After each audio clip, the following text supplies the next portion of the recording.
最高よ永瀬ぜひ出演させてサメに食べられたい Kaguri, for clarification, this isn't for the Jaws franchise, but rather that other series of shark movies.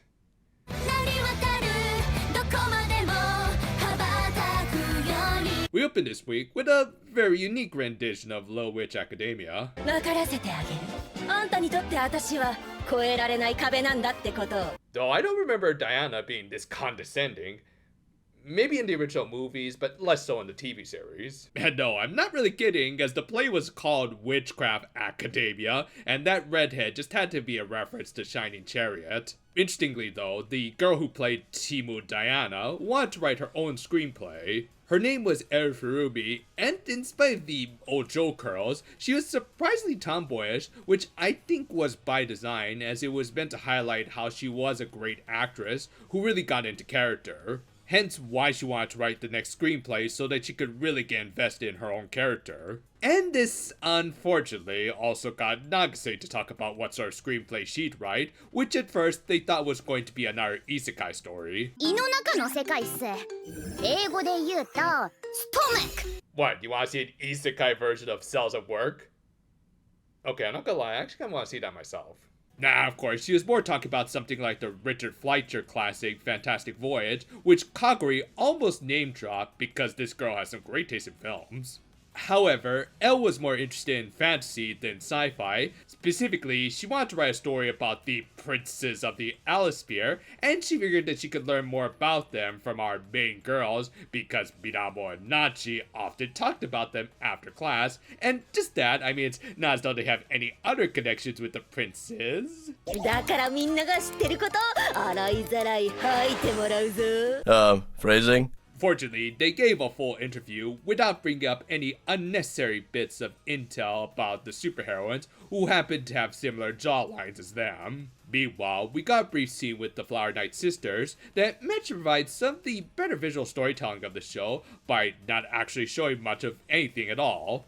Yeah, their condo's living room was almost completely empty aside from seemingly just one couch. Maybe they had like a TV on the opposite wall or something, but they didn't show it, as Lily preferred to watch her YouTube brain rot on her tablet. You know, it's because of kids like you that we're getting a Toy Story 5 with the evil lily pad as a villain. But yeah, good stuff that highlight the theme of emptiness, which we'll talk more about when a certain someone makes her appearance in this episode. For now though, they also seem to confirm that a lot of the sisters' actions were actually Lily's choice, which makes you think that Sumie was actually a bit of an unwilling participant just there to watch her sister, hence why she volunteered at the library to at least make some amends for her actions. Back with the screenplay plot, Eru tried to dig up some more intel about the princesses on their home turf of the Alisphere.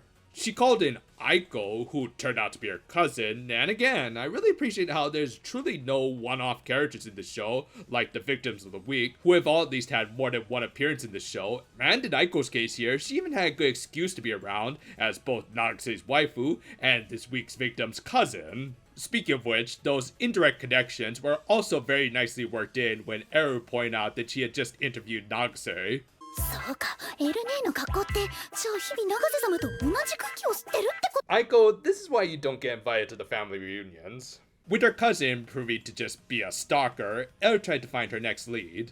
And when she's about ready to give up, she found a magenta-colored clue. Yeah, under most circumstances, I think Botan would actually appreciate being mistaken as a princess, but probably not when she was getting chased by Jamorks or golden drills. Fortunately, they managed to quickly clear things up and got to know each other a little bit. 待って、私にはもうアサギちゃんという運命の Botan, you do realize that you're talking about a 5-year-old, right?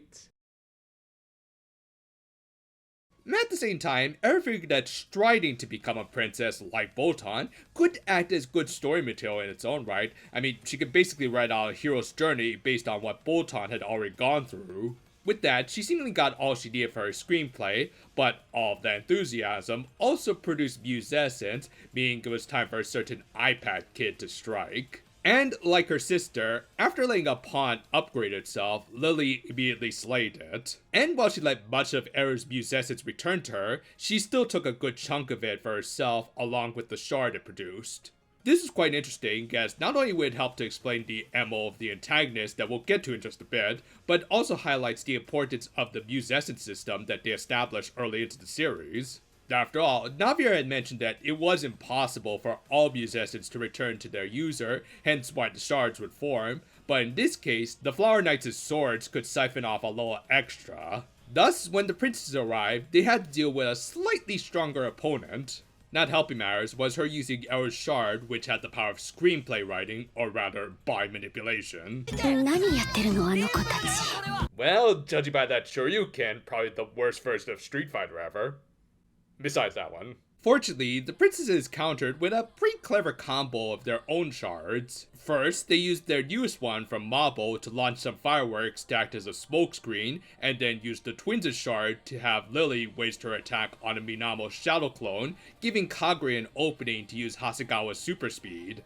I really liked this, as not only was it really clever, but it was also a justified victory over the still naive Lily, who thought that she literally had everything under control with her shard. And with that, the princess defeated her with the Trinity Divine. Yeah, they debuted a new group finisher that just used the exact same animation as the Triad Force. Honestly, I won't complain about them recycling this animation after we've gotten more than enough variations of their solar finishers. Though I will say, I don't find this song anywhere as good as Triad Force. Yes, music is very subjective, but Triad just had way more energy and sounded way more triumphant than this relatively much easier going tune, in my opinion at least. Again, very subjective, but that's just how I feel. But yeah, they defeated Lily and released the remainder of Era's Muse Essence back to her. However, I guess it was a good time as any for the White Queen to arrive with her insanely long legs. Ah! Oh my god, you're a monster! Also, put on some shoes to cover those nasty toenails, lady. Ugh. Anyway, the queen introduced herself as another royal twat who claimed that she was opposing them for the betterment of the Alisphere. Though she also claimed to be the polar opposite of her old friend in the Red Queen. Which, yeah, remember back in episode 25 when I compared the Red Queen with the Iliaster from Yu-Gi-Oh! 5Ds? Point is that they were totally against the very concept of progress, as that would apparently bring upon some sort of disaster. Yeah, take all of that and apply it here, as the White Queen is pretty much just the Iliaster, down to the fact that they even dress alike. Her goal was not to build a powerful force that could counter the calamity that would destroy the Alisphere, but rather to just snuff it out beforehand by regulating the development of Muse Essence. It's a very interesting change-up of the goals of the previous antagonists of the series that was even highlighted through their colors. Red can represent power and aggression, while white can represent purity and sincerity, as well as emptiness like a blank sheet of paper or the sister's condo. And with that, the episode ended with the queen and her knights bidding adieu for now. Yeah, this is the shakeup I was waiting for. For me at least, I was just waiting on clarification for the villain's motives, and with it being something that reminds me of one of my favorite anime of all time, well, I can't really complain. And on top of that, a fun adventure with another very unique side character who we all know is going to be sticking around for this show. I think there's some interesting parallels throughout this episode, with all of them involving the idea of repression. For our main heroines, they tried to keep their secret identities hidden from Eru, while the White Queen and her knights tried to hold back the growth of her Muse Essence. Obviously, the former was meant to be a lot more innocent and even comical, but it also did highlight how both sides did want to prevent things from getting out of control, which kind of gives credence to the White Queen's argument. Obviously, it doesn't justify her actions in any way, but it is proof that things can inevitably just kind of grow out of control. Eru, like many girls who go to the Alisphere, are trying to improve their craft, which can inconvenience others, but sometimes people just have to deal with it, as everyone has a right to better themselves as long as they're not really hurting anyone. By that same token, the White Queen and her knights had no right to police the development of these girls. It makes them a great foil to the previous antagonist, with the Red Queen taking the concept of the hot-blooded anime protagonist to a dangerous extreme, while the White was likely like the deuterogonist who tried to keep her recklessness in check and was now doing it for everyone. It really makes me hope that the red comes back so that we can have a bit of an exchange between these two and have them realize that they've both taken things way too far at this point. In the meantime, we're also getting some interesting developments from the sisters, with Lily seeming to be fully invested in her queen's ideals, and maybe not so much for her sister who's just there to watch her. It really does invigorate my interest in them, even if they do keep losing. Meanwhile, Eru is just a really fun character with her little theatrics that also brought back some of the show's better side characters, though really, I like all of the side characters. It makes for overall a fun yet also good shake-up episode for the series. The two queens really take things to opposite extremes, including when it comes to their nails. Like, seriously, y'all really should trim those. Thanks for watching, and if you want to expand your own creative minds, well, I think our videos can kind of help with that. We got something new coming out almost every day, including some fun little side projects. Look forward to whatever comes next. Until then though, for now my friends, have you excuse me, I'm gonna take care of my own nails. Don't want to look like them.